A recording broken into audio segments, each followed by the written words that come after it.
Kung bago ka lang sa channel na to at isa kang true-blooded Aldab Nation na nagmamahal po kila Maine Mendoza at Alden Richards, tama po ang channel na pinuntahan mo, kaya consider na kitang bagong subscriber.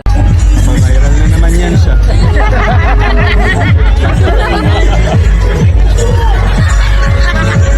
Uwi na naman yan siya. Kasambahin na naman yan siya. Welcome back mga Kaldab. Ito na naman po ang inyong lingkod, si Mr. Destiny. At siyempre panibagong update, panibagong mga kaganapan na naman po kina Mr. and Mrs. Paul Carson.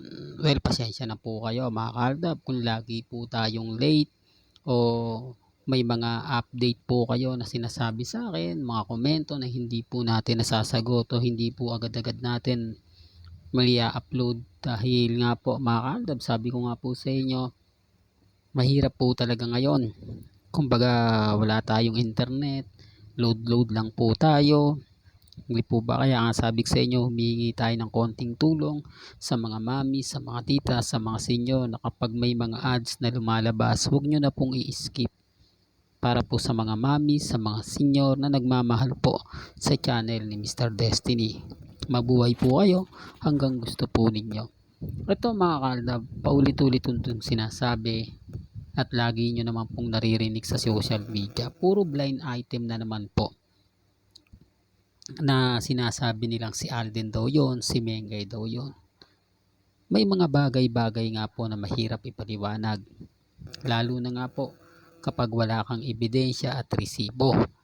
Yung iba kasi mas gusto nila yung mga ganun, mas kapanipaniwala daw kung iba magbabalita. Pero kapag tayo ay fake news yan agad-agad. Sa video na pinarinig ko sa inyo kay Alden, alam na alam ni Alden ang mga nangyayari sa social media. Kita nyo naman po, trending. At kay Mengay naman, bago natin ituloy kay Alden, kay Mengay naman po, yung issue na buntis po siya.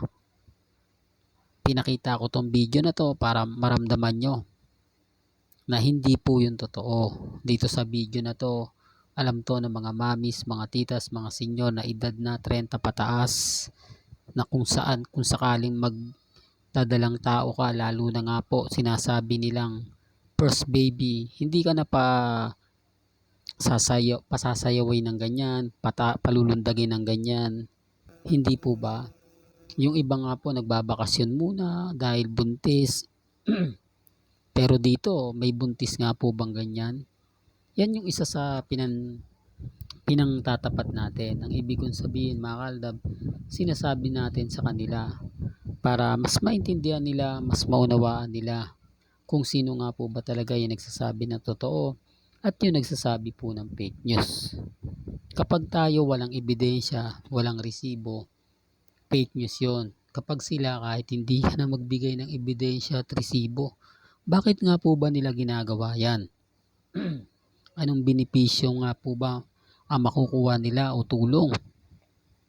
Ito kasi mga Kaldab, yung tipong ang daming nabubuntis ngayon. Ang daming mga binabalita na buntis, maraming magpapakasal ngayong June. Medyo nadidismaya yung mga army at mga main fanatics. Normal lang po yun. Kasi ipipilit nga po talaga nila na kahit hindi. At gusto rin po nila mabasag ang Aldab Nation. Gusto rin po nilang mawala ang fandom na hindi naman po talaga po pwede at hindi naman po talaga mangyayari. Real talk mga Kaldab. Kaya sabi ko nga dito ako, relax na relax lang si Mr. Destiny at kampanting-kampante. Bagamat maraming kwento, normal lang para sa akin yun. Kasi hindi naman po tayo magpapatinag at never po tayo magpapa-apekto sa kanila. Lahat po ng mga sinasabi ko, pinapaliwanag ko. Dumidepende na lang to kung ano po yung sasabihin nila, kung ano yung papaliwanag nila.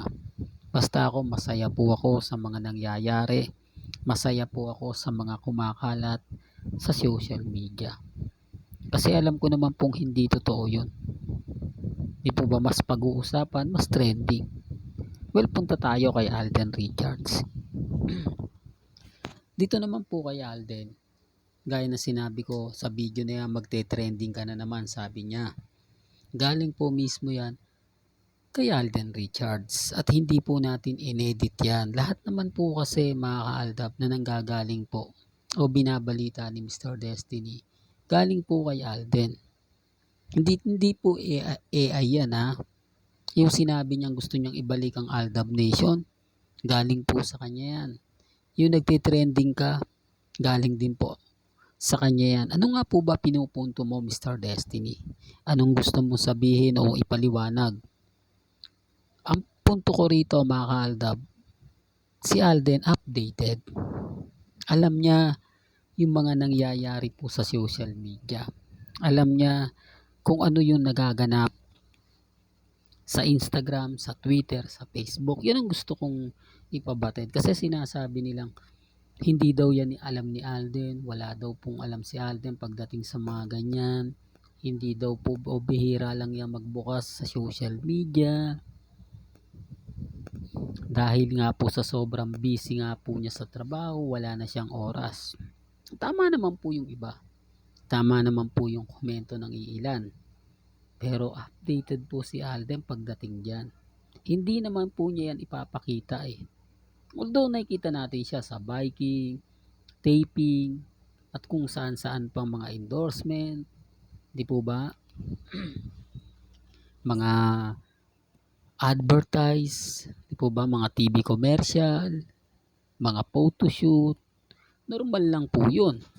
Para sa kanya, kumbaga. Tapos, although sasabihin po ng iba mga kaaldab na yan pa yung may gana pang tumingin sa social media.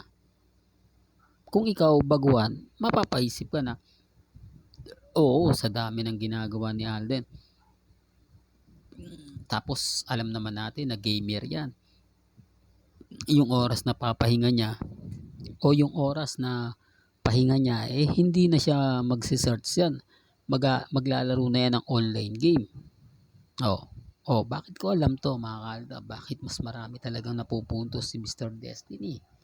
Pero ang hindi po nila alam mga kaaldab, na pagdating po sa Aldab Nation, lalo na nga po kapag ginahashtag ang pangalan ni Alden, nababasa niya yan, nakikita niya yan, napapanood niya yan.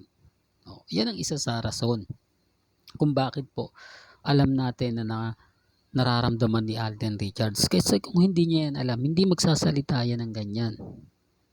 Kaya nga po si Mengay tahimik lang eh. Parang si Alden lang yung nagpupush. Si Alden lang yung kumbaga gumagalaw. Si Mengay pupusuan lang yung mga posts. Magsusuot lang siya ng OOTD na pumapabor kay Alden. Magpapakita siya ng mga ganito. Po ba? Real talk. Nakakulay green si Alden. Kamakailan nakakulay green naman si Mengay. Doon pa lang may mali na eh. Hindi lang talaga nagtutugma. Di po ba? Kasi binabatikos na yan eh, yung OOTD po nila. Dati sabay na sabay po sila kapag nag-update. Siyempre, nakikita ng Aldab, napapanood ng Aldab. Maraming natutuwa. Siyempre kapag may natutuwa, hindi yung iba, hindi po natutuwa. Yung iba naiinis, yung iba galit na galit. Dahil nga po, sasabihin nila, nako ito na naman yung si Mr. Destiny, mahilig na naman ito mag-ikumpara. Kumbaga parang ganito, hindi naman parehas yung OOTD. Sasabihin niya parehas, same color lang, binibigyan niya na ng kahulugan. Ganyan sila kapag ka nang babatikos. Pero subukan mong batikusin sila. Subukan mong mag-react ka. Nasaan na yung Armin ngayon? Hindi po ba wala? Nasaan na yung mga cut din ngayon? Hindi po ba wala pa rin? O nasaan na yung Barden? O si Barbie at si Alden Richards? Hindi po ba wala? Yan ang pinapaliwanag ko. Yan yung sinasabi ko na hindi po nila magawang basagin. Na hindi po nila magawang kumbaga sisirain. Hindi po ba? Real talk mga kaaldab. Kaya nga sabi ko sa inyo, pag nandito po kayo sa channel ni Mr. Destiny, pabor man o hindi yung komento ninyo, nire-respeto po natin yan at ginagalang. Hanggang dito na lang po ang ating latest updates. Kaya kung gusto nyo pa po ng pinaka-latest at sariwang update, abay tumutok lang po kayo dito po sa channel ni Mr. Destiny para updated kayo sa mga latest at sa mga bagong video po na ilalabas po natin maya maya lang. Hanggang sa muli, salamat po sa panonood at pakikinig.